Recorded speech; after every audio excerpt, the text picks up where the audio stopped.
Good morning. Crazy കപ്പിൾസിന്റെ പുതിയൊരു വീഡിയോയിലേക്ക് എല്ലാവർക്കും സ്വാഗതം. അപ്പോ കഴിഞ്ഞ ഒരാഴ്ചയായിട്ട് ലോ ഓഫ് അട്രാക്ഷന്റെ ഒരു സീരീസ് വീഡിയോസ് ആയിരുന്നു പോസ്റ്റ് ചെയ്തുകൊണ്ടിരുന്നത്. അപ്പൊ അതെല്ലാം കഴിഞ്ഞു. ഫൈനലി ഒരു റുട്ടീൻ അതിനായിട്ട് സെറ്റ് ചെയ്ത് തന്നിട്ടുണ്ടായിരുന്നു. അപ്പൊ കുറെ പേര് അതൊക്കെ എന്താ പറയുന്നേ ഫോളോ ചെയ്തിട്ട് ചെറിയ ചെറിയ സംശയങ്ങള് കമന്റ് ബോക്സിൽ ചോദിക്കുന്നതിനൊക്കെ മാക്സിമം അതിൽ തന്നെ റിപ്ലൈ തരുന്നുണ്ട്.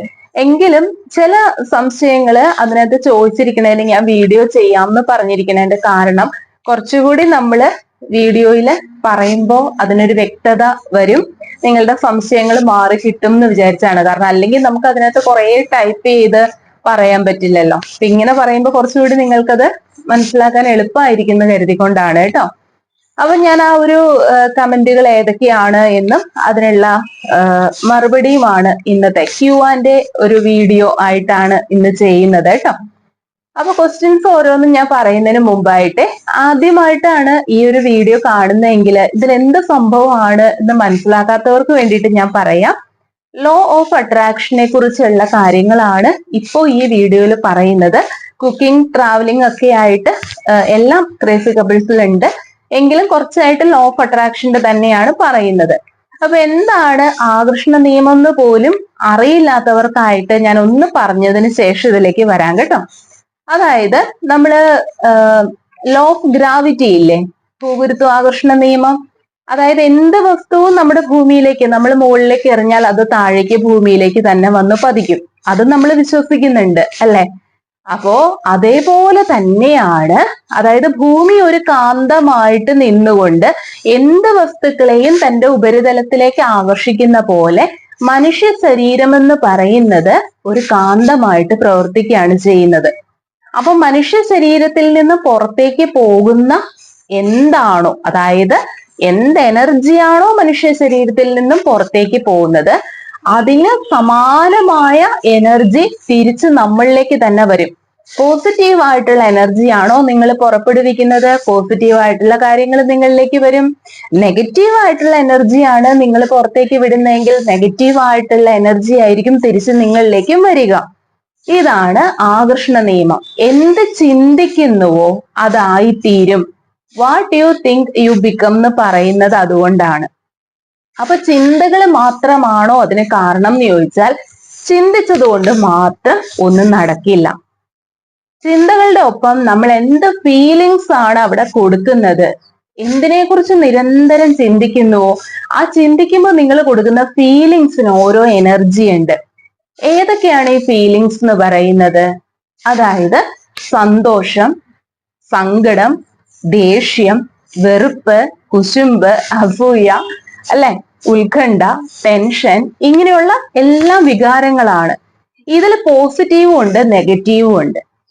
സന്തോഷം, സ്നേഹം, കരുണ, ദയ, ഇതെല്ലാം പോസിറ്റീവ് ആയിട്ടുള്ള വികാരങ്ങളാണെങ്കിൽ, പോസിറ്റീവ് ആയിട്ടുള്ള എനർജി പ്രൊഡ്യൂസ് ചെയ്യുന്നതാണെങ്കിൽ, ദേഷ്യം, വെറുപ്പ്, അല്ലെങ്കിൽ അസൂയ, കുശുമ്പ്, ടെൻഷൻ, ഉത്കണ്ഠ, ഇതെല്ലാം നെഗറ്റീവ് ആയിട്ടുള്ള എനർജിയാണ് പ്രൊഡ്യൂസ് ചെയ്യുന്നത്. അപ്പോ ഏത് എനർജി നമ്മൾ പ്രൊഡ്യൂസ് ചെയ്യുന്നോ അത് തന്നെയായിരിക്കും നമുക്ക് തിരിച്ചു കിട്ടുന്നത്. അങ്ങനെയാണെങ്കിൽ ആഗ്രഹങ്ങൾ നേടാൻ ഓരോ ആഗ്രഹത്തിനും മാച്ച് ചെയ്യുന്ന എനർജി എന്താണോ അത് നമ്മൾ കൊടുത്താൽ മതി. ഇത്രയേ ഉള്ളൂ ലോ ഓഫ് അട്രാക്ഷനിൽ പറയണത്. നിങ്ങൾക്ക് വേണ്ടത് നല്ല നല്ല കാര്യങ്ങളാണോ, പോസിറ്റീവായിട്ട് ചിന്തിക്കൂ, പോസിറ്റീവായിട്ടുള്ള എനർജി പ്രൊഡ്യൂസ് ചെയ്യൂ. നിങ്ങൾക്ക് വേണ്ടത് നെഗറ്റീവ് ആയിട്ടുള്ള കാര്യങ്ങളാണോ, പ്രത്യേകിച്ച് ഒന്നും ചെയ്യേണ്ട ആവശ്യമില്ല. കാരണം ഓൾമോസ്റ്റ് ആളുകളിൽ നെഗറ്റീവ് ഫീലിങ്സ് വരാൻ എളുപ്പമാണ് അല്ലെ. അപ്പോ ഈ ഒരു കാര്യം പറയുമ്പോൾ തന്നെ ഞാൻ ഒരു ഡൗട്ട്, എനിക്ക് വാട്സപ്പിൽ വന്ന ഒരു സംശയം ഞാനിവിടെ ക്ലിയർ ചെയ്യാണ്. അതായത് എൻ്റെ അടുത്ത് ചോദിച്ചൊരു കാര്യമാണ്, മാം ഞാന് ആർക്കും ഒരു ദ്രോഹവും വരണം ഇന്ന് വരെ ചിന്തിച്ചിട്ടില്ല, യാതൊന്നും ഞാൻ നെഗറ്റീവായിട്ട് ചിന്തിക്കുന്ന ഒരാളല്ല. പക്ഷെ എൻ്റെ ജീവിതത്തില് കുറെ അധികം കാര്യങ്ങൾ വന്നു ചേർന്നേക്കുന്നത് മുഴുവനും നെഗറ്റീവാണ്. അതായത് അവർക്കൊരു അസുഖം വന്നത് ക്യാൻസർ പേഷ്യന്റ് ആണ്, മകനൊരു ആക്സിഡന്റ് വന്നു.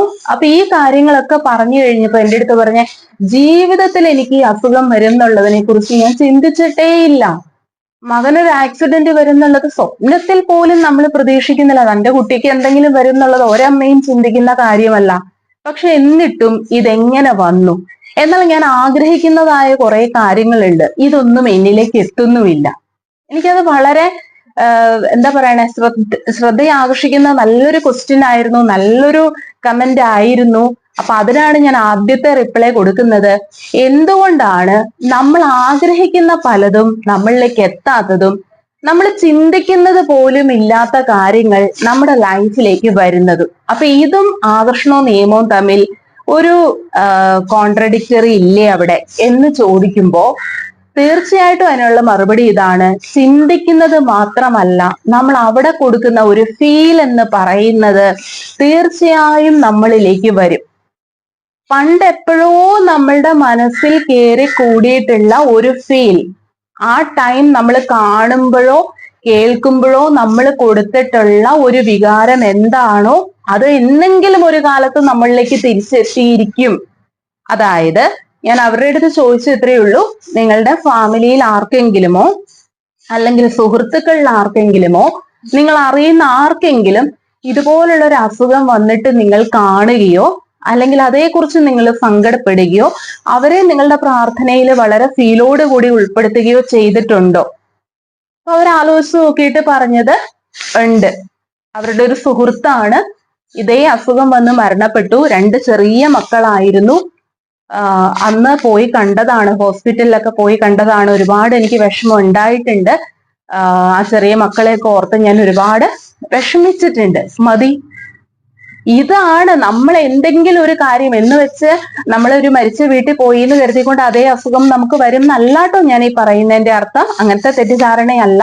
പക്ഷെ എവിടെയാണോ നമ്മൾ ഫീല് കൊടുക്കുന്നത്, ഈ മറ്റൊരാൾക്ക് ഇപ്പൊ അങ്ങനെ ഒരു അസുഖം വന്നു കഴിയുമ്പോൾ നമ്മൾ അതേക്കുറിച്ച് എപ്പോഴും ചിന്തിച്ചുകൊണ്ടിരിക്കുകയല്ല, അത് നമ്മൾ വിട്ടു. പക്ഷെ ആ ചിന്തിച്ച സമയത്ത് നമ്മളൊരു ഫീല് കൊടുത്തു, വളരെയധികം ഒരു ദുഃഖം അല്ലെങ്കിൽ ഒരു വേദന അല്ലെങ്കിൽ ആ മക്കളുടെ ഭാവിയെ കുറിച്ചുള്ള ഉത്കണ്ഠ, ഇതൊക്കെ നമ്മുടെ മനസ്സിനെ എവിടെയോ ഒന്ന് എന്താ പറയാ ഉലച്ചിട്ടുണ്ടാകും. ചില കാര്യങ്ങൾ അതുപോലെ തന്നെയാണ്. നമ്മൾ എപ്പോഴെങ്കിലും പോകുന്ന വഴിക്കൊക്കെ ഇതെല്ലാം ക്യാൻസൽ പറയുകയാണ്. നമ്മൾ എന്തെങ്കിലും ഒരു ആക്സിഡന്റ് കാര്യങ്ങൾ കണ്ടിട്ടുണ്ടെങ്കിൽ ആ കാണുന്ന ടൈമിൽ ഉണ്ടാകുന്ന ഒരു ആളലുണ്ടല്ലോ, നമ്മുടെ അടിവയറ്റിൽ നിന്ന് വരുന്ന ഒരു പേടി, ഭയം, നമ്മളെ ഒന്ന് വിറപ്പിക്കുന്നത്, ഇത്തരം കാര്യങ്ങൾ എന്ന് പറയുന്നത് ഉടനെ തന്നെ നമ്മൾ ക്യാൻസൽ പറഞ്ഞു കഴിഞ്ഞില്ല എങ്കിൽ നമ്മള് പിന്നെ അതേക്കുറിച്ച് ചിന്തിക്കണമെന്നില്ല. പക്ഷെ ആ ടൈമിൽ കൊടുത്തൊരു ഫീൽ ഒരു എനർജി ആയി പോയി കഴിഞ്ഞു. ഇനി അതിന് മാച്ചാകുന്ന ഒരു ഫ്രീക്വൻസി നമ്മളിലേക്ക് എപ്പോഴെങ്കിലും അത് എത്തിച്ചേരും എന്നുള്ളതാണ് പറയുന്നത്. ഇതുകൊണ്ടാണ് ചിന്തിക്കാത്ത പലതും നമ്മുടെ ലൈഫിൽ വരുന്നു എന്ന് പറയുന്നതും. എന്നാൽ ചിന്തിക്കുന്ന കാര്യങ്ങൾ എന്തുകൊണ്ട് വരുന്നില്ല? കാരണം ചിന്തിക്കുന്ന കാര്യങ്ങൾക്ക് ആ ഫീല് കൊടുക്കുന്നില്ല. ലോ ഓഫ് അട്രാക്ഷൻ പ്രകാരം ചിന്തിച്ചത് കൊണ്ട് മാത്രം കാര്യമില്ല. ചിന്തയുടെ ഒപ്പം നമ്മൾ കൊടുക്കുന്ന ഫീലിന് പ്രാധാന്യമുണ്ട്. അതുകൊണ്ടാണ് ഫീലോട് കൂടി നമ്മളൊരു കാര്യം നല്ലത് ആഗ്രഹിക്കുമ്പോൾ സന്തോഷത്തോടു കൂടി അത് കിട്ടിയതായിട്ട് ഫീൽ ചെയ്തുകൊണ്ട് നമ്മൾ പറയുമ്പോൾ ഉണ്ടല്ലോ, അതാണ് അവിടെ വർക്ക് ചെയ്യുന്നത്. ഇതുകൊണ്ടാണ് 17 സെക്കൻഡ്സ് റൂളിൽ നമ്മളെ ഫുൾ എനർജി എന്ത് കാര്യത്തിലേക്കാണോ, സന്തോഷമാണെങ്കിൽ ആ സന്തോഷത്തിലേക്ക് ഫുൾ എനർജി അങ്ങ് ഫോക്കസ് ചെയ്യാണ്. അപ്പൊ അതവിടെ പെട്ടെന്ന് മാനിഫെസ്റ്റ് ചെയ്യും. ഓക്കെ, ഇപ്പൊ അതും ക്ലിയർ ആയി എന്ന് വിചാരിക്കുന്നു. അപ്പൊ എന്തെങ്കിലും അത്തരം സംഭവങ്ങൾ, അതായത് നമ്മൾ കേൾക്കുന്നതോ കാണുന്നതിനോ പോലും നമ്മുടെ ഉപബോധ മനസ്സിൽ അത് വന്ന് കിടക്കും. നമ്മുടെ ഉപബോധ മനസ്സിലേക്ക് അത് വന്ന് കിടക്കും. അപ്പൊ അത് പിന്നീട് എപ്പോഴെങ്കിലും അത് വർക്കായി തീരും. അതുകൊണ്ടാണ് നമ്മുടെ ലൈഫിൽ വന്നു ചേർന്നിട്ടുള്ള ഒരു കാര്യങ്ങൾക്കും നമ്മൾ എന്ത് ചെയ്യണ്ട, മറ്റൊരാളെ പഴിചാരണ്ട. നമ്മുടെ ലൈഫിൽ വന്നു ചേർന്ന എന്ത് കാര്യങ്ങൾക്കും മറ്റൊരാളല്ല അതിന്റെ ഉത്തരവാദി, നമ്മൾ തന്നെയാണ്. Yes, you are the responsible person. അപ്പൊ അതുകൊണ്ടാണ് നമ്മൾ ഹോപ്പനോപ്പനോ പ്രെയർ പറയുമ്പോ ഐ ആം സോറി എന്ന് പറഞ്ഞു തുടങ്ങുന്നത്. അതെന്ത് കാര്യത്തിനും ആയിക്കോട്ടെ. എക്സാം പാസ്സാകുന്നതിന് വേണ്ടിയിട്ട് ഇപ്പൊ പറഞ്ഞു, കടബാധ്യതയുള്ള ആളുകൾക്ക്, വീടും സ്ഥലവും വിറ്റു പോകാനുള്ള ആളുകൾക്കൊക്കെ ഹോപ്പനോപ്പനോ പ്രെയർ ഉപയോഗിക്കുമ്പോ പണത്തെ ആകർഷിക്കാനാണെങ്കിൽ ഇതുവരെ ഉണ്ടായിരുന്ന ആ പണം വരാത്ത അല്ലെങ്കിൽ ആ ഒരു ബ്ലോക്ക്, ആ ഒരു ചിന്താഗതിക്ക് സോറി പറയുന്നു. കുറെ ആളുകൾക്ക് പണം കടം കൊടുത്തിട്ടുണ്ട്, അവരിൽ നിന്നും കിട്ടിയിട്ടില്ല. അപ്പൊ അതിനെന്ത് ചെയ്യണം എന്ന് ചോദിച്ചവരുടെ അടുത്തൊക്കെ ഇതാണ് പറയുന്നത്, എങ്ങനെ അഫർമേഷൻ എഴുതണം എന്നുള്ളതൊക്കെ ഞാൻ ഇതിലേക്ക് കടക്കാൻ കേട്ടോ. അപ്പൊ വേഗത ഒന്ന് പറഞ്ഞു കഴിയാണ്. അപ്പോ ഇതുകൊണ്ടാണ് ചിന്തിക്കുന്നത് തന്നെ കാര്യമില്ല, അതിനൊപ്പം കൊടുക്കുന്ന ഫീലിങ്സിനും കൂടെ പ്രാധാന്യം ഉണ്ട് എന്ന് പറയുന്നത് കേട്ടോ. ഇനി ഞാൻ ജസ്റ്റ് വേഗം ഓരോരോ കമന്റുകളായിട്ട് ഞാൻ പറയാം. ഗവൺമെന്റ് ജോബ് കിട്ടാനുള്ള അഫർമേഷൻ, അതിനായിട്ടൊരു റൊട്ടീൻ സെറ്റ് ചെയ്യോ എന്ന് ചോദിച്ചിട്ടുണ്ട്. ഇതിനോടൊപ്പം ഞാൻ എല്ലാ ജോബിന്റെയും കൂടെ ചേർത്ത് പറയാണ്, എനിക്കൊരു സ്പെസിഫിക് ജോബ് വേണം, എന്ത് അഫർമേഷൻ ആണ് എഴുതേണ്ടത്, സ്വന്തമായിട്ടൊരു ജോബ്, ഇൻഡിപെൻഡന്റ് ആകണം എന്ന് ആഗ്രഹിക്കുന്നു, ഒരു ഫിനാൻഷ്യൽ ഫ്രീഡം ആഗ്രഹിക്കുന്നു, എന്താണ് ചെയ്യേണ്ടത്? ഇതിനായിട്ട് ചെയ്യേണ്ട അഫർമേഷനുകൾ ഇത്രയേ ഉള്ളൂ. അതായത് ഞാൻ വീഡിയോയുടെ ലാസ്റ്റ് ആയിട്ടും കൂടെ ഞാൻ ഡിസ്ക്രിപ്ഷനിൽ ഞാൻ കൊടുത്തേക്കാം കേട്ടോ. അപ്പൊ അത് നോക്കി നിങ്ങൾക്ക് എഴുതിയെടുക്കാവുന്നതാണ്. അതായത് ഒരുപാട് നാളായി ആഗ്രഹിക്കുന്ന ആ ജോലി കൃത്യമായിട്ട് സ്പെസിഫൈ ചെയ്യണേ. ഗവൺമെന്റ് ജോലിയാണെങ്കിൽ തന്നെ അതിലേത് എന്നുള്ളത്, അത് എന്നിലേക്ക് വന്നുകൊണ്ടിരിക്കുന്നു, നന്ദി. ഞാൻ ആ ജോലിക്ക് അർഹനാണ് അല്ലെങ്കിൽ അർഹയാണ്. കൂടുതൽ പഠിക്കുന്നതിനായിട്ട് ഓരോ ദിവസം ചെല്ലുന്തോറും എനിക്ക് കോമ്പറ്റീറ്റീവ് എക്സാമിന് പഠിക്കുന്നതിന് കൂടുതൽ എളുപ്പമായി വന്നുകൊണ്ടിരിക്കുന്നു. എന്റെ ഓർമ്മശക്തി ദിനം പ്രതി വർദ്ധിച്ചുകൊണ്ടിരിക്കുന്നു. എന്റെ ആത്മവിശ്വാസം ദിവസം ചെല്ലുന്തോറും വർദ്ധിച്ചുകൊണ്ടിരിക്കുന്നു. ആ ജോലിയും ഞാനും തമ്മിലുള്ള ദൂരം വളരെ ചെറുതാണ്. എന്റെ കയ്യെത്താ ദൂരത്ത് ആ ജോലി ഇരിക്കുന്നു, അതിലേക്ക് ഞാൻ എത്തിക്കൊണ്ടിരിക്കുന്നു. ഇങ്ങനെയുള്ള അഫർമേഷനാണ് അതിനകത്ത് പറയേണ്ടത്. ഓക്കെ, അതായത് ആ ജോലിക്ക് നിങ്ങൾ അർഹനാണ്, അർഹയാണ്, അത് പഠിക്കുന്നതിനുള്ള നിങ്ങളുടെ കഴിവ് വർദ്ധിച്ചിരിക്കുന്നു എന്നുള്ള കാര്യങ്ങളാണ് നിരന്തരം നമുക്ക് അതിന് അഫർമേഷനായിട്ട് പറയേണ്ടത്.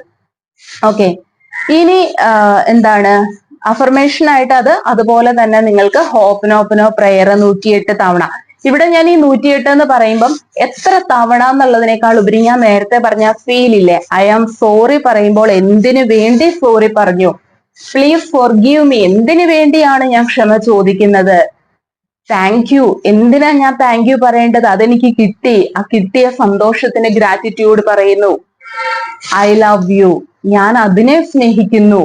ആ യു പറയുമ്പോൾ പണമാണെങ്കിൽ പണത്തെ സ്നേഹിക്കുന്നു, ജോലിയാണെങ്കിൽ ജോലിയെ സ്നേഹിക്കുന്നു, വ്യക്തിയാണെങ്കിൽ വ്യക്തിയെ സ്നേഹിക്കുന്നു, സ്വയം സെൽഫ് ഹീലിംഗിന് വേണ്ടിയിട്ടാണെങ്കിൽ ഞാൻ എന്നെ സ്നേഹിക്കുന്നു എന്ന അർത്ഥത്തിലാണ് അത് പറയേണ്ടത്. ഓക്കെ, അപ്പൊ ഈ രീതിയിൽ ഹോപ്പനോപ്പനോ പ്രയർ അല്ല എങ്കിൽ അഫർമേഷൻ എഴുതിക്കൊണ്ട് നിങ്ങൾക്കത് പ്രാക്ടീസ് ചെയ്യാവുന്നതാണ്. അഫർമേഷൻ ഡെയിലി എഴുതുക. ഇനി അത് ചോദിച്ചിട്ടുണ്ട് ഇവിടെ തന്നെ. ഈ അഫർമേഷൻ എഴുതുമ്പോൾ ഗോൾ ലിസ്റ്റിലെ 5 എണ്ണം വീതം 21 ദിവസം എഴുതി ലെറ്റ് ഗോ ചെയ്താൽ മതിയോ എന്നുള്ളത്.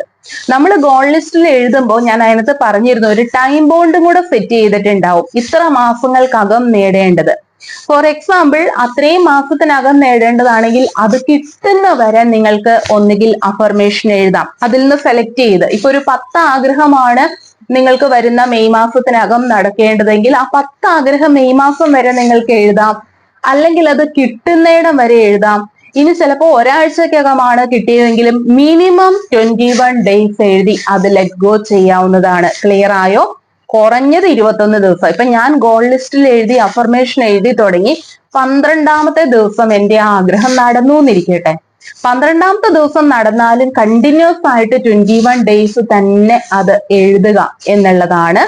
ഇനി അത് 21 ഡേയ്സ് ആയിട്ടും നേടിയില്ലെങ്കിൽ നിങ്ങൾക്ക് ഒന്നെങ്കിൽ അത് ലെറ്റ് ഗോ ചെയ്യാം. കാരണം നിങ്ങൾ ആ ഒരു കാര്യം യൂണിവേഴ്സിനെ അറിയിച്ചിട്ടുണ്ട്. ഇനി എപ്പോഴും ശല്യം ചെയ്യാൻ പോവേണ്ടതില്ല, അവിടെ അതിന്റെ പ്രോസസ്സിംഗ് നടക്കുകയാണ്, അത് നിങ്ങളിലേക്ക് എത്തിയിരിക്കും എന്ന വിശ്വാസത്തിൽ സന്തോഷത്തിൽ തന്നെ നിങ്ങൾക്ക് മുമ്പോട്ട് പോകാവുന്നതുമാണ്. ഇനി ചോദിച്ചിരിക്കുന്ന വസ്തു വിറ്റ് കിട്ടാനായിട്ട് എന്ത് ചെയ്യണം? നമ്മുടെ വീട്, സ്ഥലം, ഇങ്ങനെയുള്ള കാര്യങ്ങൾ വിൽക്കാനായിട്ട് ഇത് പറയുമ്പോൾ ഓരോരുത്തർ പറയാം, അതിനിപ്പോ എന്താ ബുദ്ധിമുട്ട്, ബ്രോക്കറെ കണ്ടാ പോരെ എന്ന്. രസകരമായ കമന്റുകൾ അങ്ങനെയും വരാറുണ്ട്. ബ്രോക്കറെ കാണുന്നത് കൊണ്ടല്ലല്ലോ, അവര് ലാസ്റ്റ് റിസോർട്ട് എന്നുള്ള രീതിയിലല്ലേ ഇതൊക്കെ വന്ന് ചോദിക്കുക. അല്ലാണ്ട് ഏറ്റവും ആദ്യം തന്നെ വസ്തു വിറ്റ് കിട്ടാൻ വേണ്ടിയിട്ട് വന്ന് ചോദിക്കുന്ന ആളുകളൊന്നുമല്ല. പല തവണയായി അല്ലെ ശ്രമിച്ചിട്ടുണ്ടാകും. നമ്മൾ ഉദ്ദേശിക്കുന്ന വിലയ്ക്കൊന്നും അത് നടന്നു പോവാത്തത് കൊണ്ടോ കാലതാമസം വരുന്നത് കൊണ്ടോ ആയിരിക്കുമല്ലോ അവർ ഇത്തരത്തില് വീഡിയോസിലൊക്കെ വന്ന് ചോദിക്കുക. ഒരു തെറ്റും പറയാൻ പറ്റില്ല. അതിനായിട്ട് ചെയ്യേണ്ട കാര്യം, നിങ്ങൾ പല രീതിയിൽ നോക്കിയിട്ട് അത് നടന്നില്ല എങ്കിൽ ഇതുവരെ ഉണ്ടായിരുന്ന ആ ഒരു കാഴ്ചപ്പാട്, അതായത് ഇത് വിറ്റ് പോകില്ല എന്ന് കുറച്ച് കഴിയുമ്പോൾ നമ്മുടെ മനസ്സിലേക്ക് തോന്നിയിട്ടുണ്ടെങ്കിൽ അതിനെ ആദ്യം ക്യാൻസൽ പറഞ്ഞ് ആ നെഗറ്റീവ് ചിന്താഗതി മാറ്റുക. നിങ്ങൾ ഉദ്ദേശിക്കുന്ന വിലയ്ക്ക് ആ വില എത്രയാണോ, എത്ര സെന്റ് സ്ഥലമാണോ, അപ്പൊ എഴുതാ ഫോർ എക്സാമ്പിൾ 20 സെന്റ് സ്ഥലം, എന്റെ 20 സെന്റ് സ്ഥലം സെന്റിന് ഇപ്പൊ 2.25 ലക്ഷം രൂപ വെച്ചിട്ടാണെങ്കിൽ 2.25 ലക്ഷം രൂപയ്ക്ക് വിറ്റ് പോയി എന്ന് മാത്രമല്ല, വിറ്റ് അതിന്റെ പണം എനിക്ക് ലഭിച്ചു, നന്ദി എന്ന അഫർമേഷൻ ആയിട്ടും കൊടുക്കാം.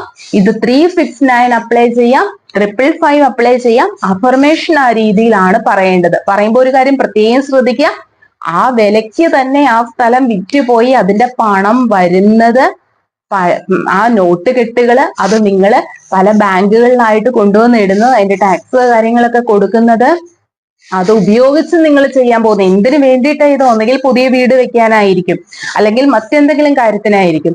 ആ നല്ല ഒരു കാര്യത്തിന് വേണ്ടിയിട്ട് അതും നിങ്ങൾ വിഷ്വലൈസ് ചെയ്യുക.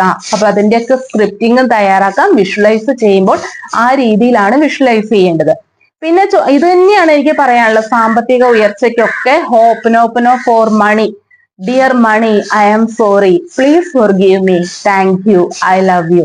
ഇതുവരെ ഞാനൊരു റിച്ച് അല്ല, ഞാനൊരു പണക്കാരനാവില്ല എന്ന ചിന്താഗതിയോടെ ഞാൻ ക്ഷമ ചോദിക്കുന്നു. I am sorry, please forgive me, thank you. എന്നാൽ എനിക്കറിയാം ഈ പ്രപഞ്ചത്തിലുള്ളത് എല്ലാം എല്ലാവർക്കും ഉള്ളതാണ്, അത് എന്നിലേക്കും വന്നുകൊണ്ടിരിക്കുന്നു. Thank you, I love U. പിന്നെ ഇതിനകത്ത് പറയും, ഞാൻ പഠിച്ച ക്ലാസ്സുകളില് എന്റെ ഗുരുക്കന്മാരൊക്കെ പറഞ്ഞു കൊടുത്തിട്ടുള്ള കാര്യങ്ങൾ ഞാൻ കേട്ടതാണ്. നമ്മൾ എന്തെങ്കിലും തരത്തിലുള്ള പണമിടപാട് നടത്തിയിട്ട് അതിന്റെ ബില്ലുകളൊക്കെ ഉണ്ട് എങ്കിൽ ആ ബില്ലില്, അതായത് അടച്ചു കഴിഞ്ഞ ബില്ലാണെങ്കിൽ നിങ്ങൾക്ക് അതൊന്ന് ജസ്റ്റ് ക്രോസ് ചെയ്തിട്ട് അവിടെ നന്ദി എന്ന്, അതായത് ഈ ബില്ല് ഞാൻ നിറവേറ്റിയപ്പോൾ ആ പണം ഉപയോഗിച്ച് എനിക്ക് അങ്ങനെ ഒരു കാര്യം നടത്താൻ സാധിച്ചു, കറണ്ട് ബില്ല് ആയിക്കോട്ടെ എന്തും ആയിക്കോട്ടെ, അത് എനിക്ക് അടയ്ക്കാൻ സാധിച്ചു, നന്ദി എന്നൊരു കാര്യം അതിനകത്ത് എഴുതി വെക്കുമ്പോ അതൊരു മാന്ത്രിക വാക്കാണ് നന്ദി എന്ന് പറയുന്നത്. അപ്പൊ വീണ്ടും നിങ്ങൾക്ക് പണം നിങ്ങളിലേക്ക് വരും. നെക്സ്റ്റ് ടൈം നിങ്ങൾക്ക് ഇതുപോലെ കറണ്ട് ബില്ല് ആയിക്കോട്ടെ, ടെലിഫോൺ എന്തായിക്കോട്ടെ, അതെല്ലാം അടയ്ക്കുന്നതിനായിട്ട്. അപ്പൊ നമ്മൾ അതിനെ ബില്ലുകൾ കാണുമ്പോൾ സാധാരണ ആളുകളുടെ ഒരു, ആർക്കും കാണാൻ ഇഷ്ടമില്ലാത്തതാണ് ബില്ല്. അത് എന്ത് ബില്ല് വന്നാലും, കാരണം പണം കൊടുക്കാനുള്ള ഒരു കാര്യത്തെ നമ്മൾ നെഗറ്റീവായിട്ടാണ് കാണുന്നത്, ശരിയല്ലേ? അപ്പോ നമുക്ക് കിട്ടാനുള്ളത് മാത്രമാണ് നമ്മൾ പോസിറ്റീവായിട്ട് കാണുന്നത്, ബില്ലുകളെ നമ്മൾ കാണുന്ന നെഗറ്റീവായിട്ട്. ശരിക്കും അങ്ങനെയല്ല കാണേണ്ടത്. ബില്ലുകളെയും നമ്മൾ പോസിറ്റീവായിട്ട് കാണണം. അതിനെയും നമ്മൾ, ഇത്രയും ഒരു കാര്യം എന്നിലേക്ക് പണം വന്നതുകൊണ്ടാണ് എനിക്കത് കൊടുത്തു തീർക്കാൻ സാധിച്ചത്, അതുകൊണ്ട് അതിനും നമ്മൾ നന്ദി പറയുക. പിന്നെ എക്സാം പാസ്സാവാൻ അധികം ആളുകളും പിന്നെ ചോദിച്ചിട്ടുള്ള ഒരു കാര്യമാണ് എക്സാം പാസ്സാവാനായിട്ട് എന്താ ചെയ്യേണ്ടത് എന്നുള്ളത്. ഇതും ഇതുപോലെ തന്നെ എല്ലാത്തിന്റെ ഒപ്പം ഞാൻ പ്രത്യേകം പറയട്ടെ, ആക്ഷൻ കൂടി ഉണ്ട് കേട്ടോ. അതായത് നമ്മൾ ചിന്തിക്കുക, നമ്മൾ വിഷ്വലൈസ് ചെയ്യുക, ഒപ്പം പ്രവർത്തിക്കുകയും കൂടി വേണം. അതായത് നമ്മളിപ്പോ കുറെ ടെക്നിക്കുകളൊക്കെ എഴുതി വെച്ചു, നമ്മൾ വിഷ്വലൈസ് ചെയ്തു, ബുക്ക് തുറക്കുന്നില്ല, നമ്മൾ എക്സാം പാസ്സാവൂ ഇല്ല, പ്രവൃത്തിയും കൂടെ അതിനൊപ്പം വേണം. അപ്പൊ ആളുകൾ ചോദിക്കും, എന്നാ പിന്നെ പ്രവർത്തിച്ചാ പോരെ, പഠിച്ചാ പോരെ, ഈ 369-ഉം 17 സെക്കൻഡ് റൂളും ഒക്കെ അപ്ലൈ ചെയ്യണം, ആ ഉള്ള സമയം കൂടെ ബുക്ക് എടുത്തിരുന്ന് വായിച്ചാ പോരെ? ഞാൻ അതിനും ഒരു വീഡിയോ നേരത്തെ ചെയ്തിട്ടുണ്ടായിരുന്നു, ഈ സെയിം റിപ്ലൈ ഞാൻ കൊടുത്തിട്ടുണ്ടായിരുന്നു, മതിയല്ലോ. പക്ഷെ എന്തുകൊണ്ടാണ് എത്ര പഠിച്ചിട്ടും ചിലര് ഉദ്ദേശിക്കുന്ന മാർക്ക് ലഭിക്കാത്തത്? എത്ര ആളുകൾ PSC എക്സാമിന് വേണ്ടിയിട്ട് ശ്രമിച്ചുകൊണ്ടേയിരിക്കുന്നു, എന്താണ് അവർക്കൊന്നും ഗവൺമെന്റ് ജോലി കിട്ടാത്തത്? നമ്മളുടെ ഒരു വിചാരം ഗവൺമെന്റ് ജോലി എന്ന് പറയുന്നത് ഭയങ്കര കഷ്ടപ്പെടുന്ന ആളുകൾക്ക് മാത്രം, തലയിൽ വരെ ഉള്ളവർക്ക് മാത്രം അല്ല, സാധാരണക്കാർക്ക് കിട്ടുന്ന ഒരു കാര്യമാണ്. 8ഉം 10ഉം വർഷമായിട്ട് ശ്രമിക്കുന്ന ആളുകൾക്ക് കിട്ടാത്തത് ഒരു വർഷം അല്ലെങ്കിൽ രണ്ടാമത്തെ ചാൻസ് കൊണ്ട് നേടിയെടുക്കുന്ന ആളുകളുണ്ട്. അവരും നിങ്ങളും തമ്മിൽ അത്ര വലിയ വ്യത്യാസമൊന്നും ഉണ്ടായിട്ടല്ല. ഒരു കാര്യം എപ്പോഴും ഓർക്കുക, അക്കാദമിക്കലി നല്ല പെർഫോമൻസ് കാഴ്ചവെക്കുന്നവർക്ക് മാത്രം വിധിച്ചിട്ടുള്ളതല്ല ഗവൺമെന്റ് ജോലി എന്ന് പറയുന്നത്. ഈ LD ക്ലർക്ക് ആകുന്നവരും അല്ലെങ്കിൽ സാധാരണ ഒരു സ്കൂൾ ടീച്ചർ, HSST ഒക്കെ പാസ്സാകുന്ന ആളുകൾ എന്ന് പറയുന്നതൊന്നും സ്കൂൾ ലെവലിൽ റാങ്ക് വാങ്ങിച്ചിട്ടുള്ള ആളുകളല്ല. 10ലൊക്കെ ഫസ്റ്റ് റാങ്കും ഒക്കെ വാങ്ങിച്ച്, +2-ല് ഫസ്റ്റ് റാങ്ക് ഒക്കെ വാങ്ങിച്ചിട്ടുള്ള ആളുകള് അവർക്ക് വിധിച്ചേക്കണം, അല്ലെങ്കിൽ അവര് നോക്കുന്ന അവർക്ക് കിട്ടുന്ന വിചാരിക്കരുത് ഒരിക്കലും.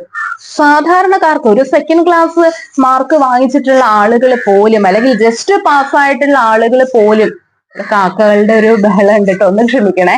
അപ്പൊ ഇങ്ങനെയുള്ള കാര്യങ്ങൾക്ക് പോലും സാധാരണക്കാർക്ക് കിട്ടുന്ന ഒരു കാര്യമാണിത്. ചിന്താഗതി മാറ്റുക, നമ്മൾ അതിനു വേണ്ടി പ്രവർത്തിക്കുക, ഉറപ്പായിട്ടും വിജയം നിങ്ങൾക്കായിരിക്കും. പിന്നെ ചോദിച്ചിട്ടുണ്ട് അഫർമേഷൻ ഗ്രാറ്റിറ്റ്യൂഡ് ഒക്കെ ഉറക്കെ പറയണോ എന്നുള്ളത്. ഒരുപാട് ഉറക്കെ എന്നുള്ളതല്ല, നമുക്കിത് മനസ്സിലാണെങ്കിലും പറയാം. പക്ഷെ മനസ്സിൽ പറയുമ്പോൾ എന്താന്ന് വെച്ച് കഴിഞ്ഞാലുണ്ടല്ലോ, ചിലപ്പോൾ നമ്മുടെ ശ്രദ്ധ മാറിപ്പോവും മനസ്സിൽ തന്നെ നമ്മൾ പറയുമ്പോൾ. അപ്പൊ കുറച്ചുറക്കെ പറയാം. ഓക്കെ, അപ്പൊ നമ്മുടെ മനസ്സിലേക്ക് കേൾക്കാൻ പാകത്തിന്, നമുക്ക് കേൾക്കാൻ പാകത്തിന് അത്രയും മതി. അല്ലാണ്ട് അടുത്തിരിക്കുന്ന എല്ലാവർക്കും കേൾക്കാൻ പാകത്തിനൊന്നും അഫർമേഷനും ഗ്രാറ്റിറ്റ്യൂഡും പറയണ്ട. പിന്നെ ചോദിച്ചൊരു ഡൗട്ടാണ് 369 അല്ലെങ്കിൽ 555 എന്നിവയൊക്കെ ഒരു ദിവസം മുടങ്ങി. ഇപ്പൊ 369 ചെയ്തപ്പോ രാവിലെ 3 തവണ ചെയ്തു, ഉച്ച കഴിഞ്ഞ് 6 തവണ എഴുതാൻ മറന്നുപോയി, അത് വീണ്ടും ചെയ്യണോ? യെസ്, വീണ്ടും ചെയ്യണം. 555 ചെയ്യുമ്പോഴും 3 ദിവസം ചെയ്തു, 4ാമത്തെ ദിവസം ചെയ്യാൻ പറ്റിയില്ല, പിന്നെ 2 ദിവസം ചെയ്താൽ 5 ആവില്ല, അങ്ങനെ ചെയ്താൽ മതിയോ? പോരാ. 369ഉം 555ഉം എല്ലാം റെഗുലർ ആയിട്ട് കൺസിസ്റ്റൻസി വേണം. ഒരു ദിവസം മുടങ്ങിയാൽ അടുത്ത ദിവസം തുടങ്ങി 1 എന്ന് സ്റ്റാർട്ട് ചെയ്ത് വീണ്ടും അത് കംപ്ലീറ്റ് ആക്കാനായിട്ട് നോക്കുക കേട്ടോ. പിന്നെ പഠിക്കാനുള്ള മടി മാറാൻ, ഇത് ഞാനൊരു വീഡിയോ ചെയ്തിട്ടുണ്ട് കേട്ടോ, അതിന്റെ ലിങ്ക് ഞാൻ അതിനകത്ത് കൊടുക്കാം, അപ്പൊ അത് നോക്കിയാൽ മതി. പിന്നെ കടബാധ്യത തീരാൻ അധികം ആളുകളും ചോദിച്ചേക്കുന്ന അങ്ങനെയാണ്, ലോൺ അടച്ചു തീർക്കുന്ന കാര്യം വിഷ്വലൈസ് ചെയ്യാവോ? കടബാധ്യത മാറാൻ എന്ത് ചെയ്യണം? കടം കൊടുത്തിട്ടുള്ള പൈസ തിരിച്ചു കിട്ടാൻ എന്ത് ചെയ്യണം? ഞാൻ ആദ്യം തന്നെ ഒരു കാര്യം പറയട്ടെ, കടം എന്ന വാക്കിനെ നമ്മുടെ ഡിക്ഷണറിയിൽ നിന്നും നമുക്ക് എന്ത് ചെയ്യാം? നമുക്ക് അങ്ങ് തട്ടിക്കളയാം, ആ വാക്ക് വേണ്ട. അപ്പൊ വിചാരിക്കും പിന്നെ കടമുള്ള ആളുകൾ അതിനെക്കുറിച്ചല്ലേ ചിന്തിക്കുന്നത്. ചിന്തിക്കുന്നത് കൊണ്ട് വീണ്ടും വീണ്ടും നിങ്ങൾക്ക് കടം വരുന്നു എന്നല്ലാതെ വേറെ എന്തെങ്കിലും മാറ്റം വന്നിട്ടുണ്ടോ? ഇല്ലല്ലോ. അപ്പൊ പിന്നെ നമുക്ക് അതേക്കുറിച്ച് ചിന്തിക്കേണ്ട, കാരണം അത് നെഗറ്റീവ് വാക്കാണ്. നമ്മൾ അതേക്കുറിച്ച് ചിന്തിക്കുമ്പോൾ വീണ്ടും വീണ്ടും അതാ നമ്മളിലേക്ക് വന്നുകൊണ്ടിരിക്കുന്നത്. പകരം നമുക്ക് എന്ത് ചെയ്യാം? നമ്മൾ ഒരാൾക്ക് പണം കൊടുത്തിട്ടുണ്ട്, ഓക്കെ, തിരിച്ച് അവരിൽ നിന്നും കിട്ടുന്നില്ല. അപ്പൊ കുറെ നാളായിട്ട് ചോദിച്ച് കിട്ടാതെ വരുമ്പോഴത്തേക്കും സ്വാഭാവികമായിട്ട്, ഇപ്പൊ ഞാൻ ഒരാൾക്ക് 1000 രൂപ കൊടുത്തു, അവര് പറഞ്ഞത് ഈ മാസം 25-ാം തീയതി തരാം എന്നാണ്. ഞാൻ കൊടുത്തു, 25-ാം തീയതി വരെ എനിക്കൊരു പ്രതീക്ഷയുണ്ട് കിട്ടും, ശരിയല്ലേ? 25-ാം തീയതി ആവുമ്പോ 25-ാം തീയതി വൈകിട്ടായിട്ടും കിട്ടിയില്ല. ഞാൻ 26-ാം തീയതി ഞാൻ അവരെ ഒന്ന് ഓർമ്മിപ്പിക്കും, അയ്യോ തരാട്ടോ, സാലറി കിട്ടിയിട്ട് തരാം, ഫെബ്രുവരി 1st വീക്ക് തരാം. അപ്പോഴും എനിക്കൊരു പ്രതീക്ഷയുണ്ട്, ഫെബ്രുവരി 1st വീക്കിന് തരുമല്ലോ. ഫെബ്രുവരി 1st വീക്ക് ആവുമ്പോ വീണ്ടും ഞാൻ ചോദിക്കും, കിട്ടുന്നില്ല. ഫെബ്രുവരി പകുതി ആവുമ്പോ ചോദിക്കും, കിട്ടുന്നില്ല. ഫെബ്രുവരി ലാസ്റ്റ് ആവുമ്പോ ചോദിക്കും, കിട്ടുന്നില്ല. എക്സ്ക്യൂസ് പറയാൻ തുടങ്ങുമ്പോഴേക്കും ഓട്ടോമാറ്റിക്കലി നമ്മുടെ മനസ്സിൽ നെഗറ്റീവ് വന്നേ, ഇനി ഇത് കിട്ടാൻ പോകുന്നില്ലായിരിക്കും, ദേ എന്നിട്ട് വട്ടം കളിപ്പിക്കുകയാണ്, 1 അല്ല 2 അല്ല 3 തവണയായി ഇതിട്ട് ഇങ്ങനെയെന്ന് പറയുമ്പോഴേക്കും നമ്മുടെ മനസ്സിലേക്ക് നെഗറ്റീവ് വന്നു കഴിഞ്ഞു. ഇനി നമുക്കത് കിട്ടില്ല എന്നുള്ള ചിന്ത വന്നു. ആ ചിന്തയാണ് വീണ്ടും വീണ്ടും ഇത് നീണ്ടു പോവുക. അപ്പൊ നമുക്ക് എന്ത് ചെയ്യാന്ന് വെച്ചാൽ, പിന്നെ ഒരു കാര്യം ഉണ്ട് കേട്ടോ, ഈ കടമൊക്കെ കൊടുക്കുമ്പോ എപ്പോഴും തിരിച്ചു കിട്ടാൻ സാധ്യതയുണ്ടോന്ന് ഇവിടെ ഇതായിട്ട് മാത്രം നമ്മൾ കൊടുക്കുക. അതേക്കുറിച്ച് പിന്നെ പറയാം. അപ്പൊ ഈ ഒരു കാര്യം, എന്നിട്ട് നമുക്ക് അതിനകത്ത് അഫർമേഷൻ എഴുതുമ്പോൾ ഏത് വ്യക്തിയിൽ നിന്നാണോ ആ വ്യക്തിയുടെ പേര്, ഫോർ എക്സാമ്പിൾ ഇപ്പൊ അനീഷ് എന്നുള്ള ഒരു വ്യക്തിയാണ്, അനീഷിൽ നിന്നും എനിക്ക് 1,00,000 രൂപ കിട്ടിയതിന് നന്ദി. എന്നിട്ട് ആ വ്യക്തിയെ സമീപിക്കുമ്പോൾ ആ വ്യക്തി നിങ്ങളെ കോണ്ടാക്ട് ചെയ്യാൻ ശ്രമിക്കുന്നതായിട്ടും ആ വ്യക്തി നിങ്ങൾക്ക് ആ പണം കൊണ്ടുവന്ന് തരുന്നതായിട്ടും ഒക്കെ വിഷ്വലൈസ് ചെയ്ത് ആ പണത്തിന് ഗ്രാറ്റിറ്റ്യൂഡ് പറയുക. ഒപ്പം ഹോപ്നോ ഫോർ മണി അതും പ്രാക്ടീസ് ചെയ്യുക കേട്ടോ. പിന്നെ ചോദിച്ചിരിക്കുന്നത് ഭർത്താവിന്റെ മദ്യപാന ശീലം മാറുന്നതിനായിട്ട് എന്താ ചെയ്യുക? നമുക്കിത് മറ്റൊരാൾക്ക് വേണ്ടി ചെയ്യാൻ പറ്റുമോ? മകന്റെ പഠിത്തത്തിന് വേണ്ടിയിട്ട്, ഭർത്താവിന്റെ ജോലിക്ക് വേണ്ടി, ഭർത്താവിന്റെ ദുശീലങ്ങൾ മാറാനൊക്കെ ചെയ്യാൻ പറ്റുമോ എന്ന് ചോദിച്ചാൽ ചെയ്യാം. ഇനി അതിനകത്ത് മദ്യപാനശീലം മാറുന്നതിനായിട്ട് ഒരുപാട് ടെക്നിക്കുകൾ കാര്യങ്ങളൊക്കെ ഇതിനകത്ത് പറയുന്നുണ്ട്. പ്രധാനമായിട്ടും വാട്ടർ മാനിഫെസ്റ്റേഷൻ, ഞാൻ പറഞ്ഞ പോലെ നിങ്ങള് ഭർത്താവിന് കുടിക്കാനായിട്ട് കൊടുക്കുന്ന ജലം കയ്യിലെടുത്ത് പോസിറ്റീവായിട്ടുള്ള അഫർമേഷൻ പറഞ്ഞ, പോസിറ്റീവായിട്ടുള്ള അഫർമേഷൻ ഒരിക്കലും എന്റെ ഭർത്താവ് ഇനി തുടങ്ങി മദ്യം ഉപേക്ഷിക്കുന്നതിന് അല്ലെങ്കിൽ മദ്യപാനി അല്ലാതായി മാറുന്നതിന് എന്നുള്ള മദ്യം എന്ന വാക്ക് അവിടെ ഉപയോഗിക്കരുത്. പകരം അദ്ദേഹം പൂർണ്ണ ആരോഗ്യവാനായിരിക്കുന്നതിന് നന്ദി. കാരണം എപ്പോഴും മദ്യം കഴിക്കുന്ന ഒരാൾ ആരോഗ്യവാനാവില്ലല്ലോ. അപ്പൊ അദ്ദേഹം പൂർണ്ണ ആരോഗ്യവാനായിരിക്കുന്നതിന് നന്ദി. അതുപോലെ അദ്ദേഹം എന്നെ കൂടുതൽ സ്നേഹിക്കുന്നതിന് നന്ദി. അദ്ദേഹത്തിന്റെ, അതായത് ഞാൻ ആഗ്രഹിക്കുന്ന രീതിയിൽ ആ വ്യക്തി മാറിക്കൊണ്ടിരിക്കുന്നതിന് നന്ദി. അപ്പൊ നിങ്ങളുടെ ആഗ്രഹം എന്താന്നുള്ളത് അറിയാലോ. ആഗ്രഹിക്കുന്ന രീതിയിൽ ആ വ്യക്തി മാറിക്കൊണ്ടിരിക്കുന്നതിന് നന്ദി. കൂടുതൽ ഉത്തരവാദിത്തങ്ങൾ അദ്ദേഹം ഏറ്റെടുത്തുകൊണ്ട് വീടും കാര്യങ്ങളും ഒക്കെ ഭംഗിയായി നടത്തിക്കൊണ്ട് പോകുന്നതിനുള്ള അദ്ദേഹത്തിന്റെ കഴിവിന് നന്ദി. ഇങ്ങനെയുള്ള പോസിറ്റീവ് അഫർമേഷൻ പറഞ്ഞുകൊണ്ട് ആ വെള്ളം നിങ്ങൾ കുടിക്കാനായിട്ട് കൊടുക്കുക. പിന്നെ ഒരിക്കലും ഇത്തരം ആളുകളെ ഉപദേശിക്കാതിരിക്കുക. കാരണം എന്തെങ്കിലും ഒരു ഫോൾട്ട്, തെറ്റ് നമ്മുടെ ഹസ്ബൻഡിന്റെ ഭാഗത്തുനിന്നോ മക്കളുടെ ഭാഗത്തുനിന്നോ, നമ്മളാണെങ്കിൽ തന്നെ കേൾക്കാൻ ഇഷ്ടപ്പെടാത്ത ഒരു കാര്യമാണ്, അത് വന്നാൽ അക്സെപ്റ്റ് ചെയ്യുക. ഏത് സാഹചര്യത്തെയും ഏത് മോശം കാര്യത്തെയും ആദ്യം ചെയ്യേണ്ടത് നമ്മൾ അതിനെ അക്സെപ്റ്റ് ചെയ്യുന്നു. അക്സെപ്റ്റ് ചെയ്ത ശേഷം അടുത്തത് രണ്ടാമത് നമ്മൾ അതിന്റെ സൊല്യൂഷൻ എന്താണോ അത് കണ്ടെത്താനായിട്ട് നോക്കുക എന്നുള്ളതാണ്. ഓക്കെ, പിന്നെ ഇനിയിപ്പോ ഇവിടെ ചോദിച്ചിരിക്കുന്നതിൽ ഇത്രയൊക്കെ കാര്യങ്ങളാണ് പ്രധാനമായിട്ടും. പിന്നെ ജോലിക്ക് പോകുന്നവർക്ക്, ഞാൻ ആ റുട്ടീൻ പറഞ്ഞപ്പോ ചോദിച്ചതാണ്, ജോലിക്ക് പോകുന്നവർക്ക് ഇത്രയൊക്കെ കാര്യങ്ങൾ ചെയ്യാൻ പറ്റുമോ എന്നുള്ളത്. തീർച്ചയായിട്ടും നമ്മൾ വേണമെന്ന് വിചാരിച്ചാൽ പറ്റാത്തതായ ഒരു കാര്യം പോലും ഇല്ല. ശരിയല്ലേ?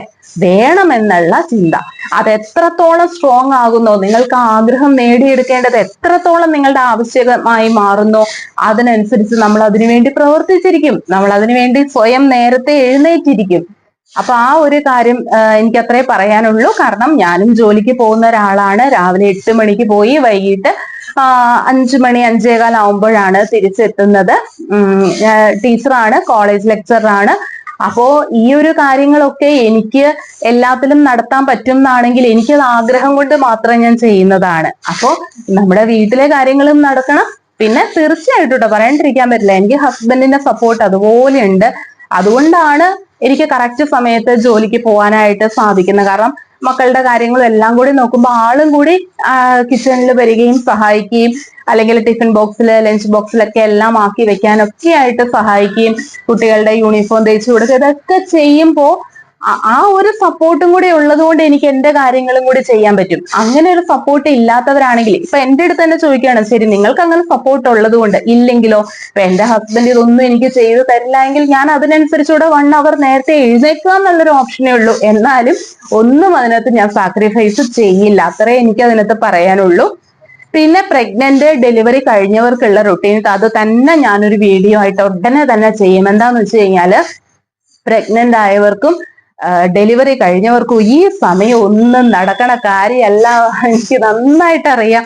ആ ഒരു ടൈമിൽ നമ്മുടെ കയ്യിലുള്ള വാവയുണ്ടല്ലോ, അത് തീരുമാനിക്കും നിങ്ങൾ എപ്പോ ഉറങ്ങണം, നിങ്ങൾ എപ്പോ എണീക്കണം, അമ്മ എന്തെപ്പോ ചെയ്യണം അത് ഞാൻ പറയാം എന്ന് പറയും.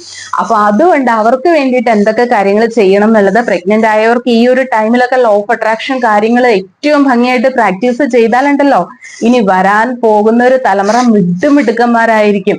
കാരണം നമ്മളൊക്കെ എന്നല്ല, ഞാനൊക്കെ ആ ഒരു സമയത്ത് അറിഞ്ഞിട്ടുണ്ടായിരുന്നില്ല. ഇല്ലെങ്കിൽ ഈ കാര്യങ്ങളൊക്കെ പ്രാക്ടീസ് ചെയ്ത തീർച്ചയായിട്ടും ഗർഭസ്ഥ ശിശുവിന് അമ്മയുടെ വികാരങ്ങൾ എന്തൊക്കെയാണോ, അമ്മയുടെ ചിന്താഗതികൾ എന്തൊക്കെയാണോ, അത് ആ കുഞ്ഞിന്റെ വളർച്ചയിൽ ഉടനീളം അതിനെ റിഫ്ലക്റ്റ് ചെയ്യുന്ന കാര്യങ്ങളാണ്. അപ്പൊ തീർച്ചയായിട്ടും അത് വളരെ ഇമ്പോർട്ടന്റ് ആയിട്ടുള്ള ഒരു വീഡിയോ ആണ്. അതുപോലെ ഇതുവരെ പ്രഗ്നന്റ് ആകാത്ത ആളുകൾക്ക് ഈ ലോ ഓഫ് അട്രാക്ഷൻ ടെക്നിക്കുകൾ കാര്യങ്ങളൊക്കെ ഉപയോഗിച്ചതിന് ശേഷം, കാരണം കുറച്ച് വർഷങ്ങളായി ചികിത്സാ കാര്യങ്ങളൊക്കെ നടത്തിയിട്ട് പിന്നെ പ്രഗ്നന്റ് ആവില്ല എന്ന് മനസ്സുകൊണ്ട് സ്വയം തീരുമാനിച്ചിരിക്കുന്ന ആളുകളുണ്ട്. അവർക്ക് പോലും വർഷങ്ങൾക്ക് ശേഷം ട്രീറ്റ്മെന്റ് കാര്യങ്ങളൊക്കെ നിർത്തിയതിന് ശേഷവും അവർ പ്രഗ്നന്റ് ആയ കാര്യങ്ങളുണ്ട്. അപ്പൊ അതേക്കുറിച്ച് ആയിട്ട് ഒരു വീഡിയോ ഉടനെ തന്നെ ചെയ്യുന്നതാണ്. ഒരുപാട് ലെങ്തി ആയി പോയിട്ടോ, ക്ഷമിക്കണേ. കാരണം എന്താന്ന് വെച്ച് കഴിഞ്ഞാൽ ഈ പറഞ്ഞ കാര്യങ്ങളൊക്കെ പറഞ്ഞു വന്നു കഴിയുമ്പോഴത്തേക്കും ഇത്രയായി പോയതാണ്. ഇനി നിങ്ങൾക്ക് എന്തെങ്കിലും ഡൗട്ട് ഉണ്ടെങ്കിൽ ചോദിച്ചോളൂ. വീഡിയോ ചെയ്യേണ്ടതാണെങ്കിൽ ഞാൻ വീഡിയോയിലൂടെ തന്നെ ആകാം, ഇല്ലെങ്കിൽ നമുക്കൊരു ലൈവായിട്ട് ഉടനെ തന്നെ നമുക്ക് കാണാം. അപ്പോൾ വീഡിയോ ഇഷ്ടമായെങ്കിൽ ലൈക്ക് ചെയ്ത് സപ്പോർട്ട് ചെയ്യൂ കേട്ടോ. Thank you.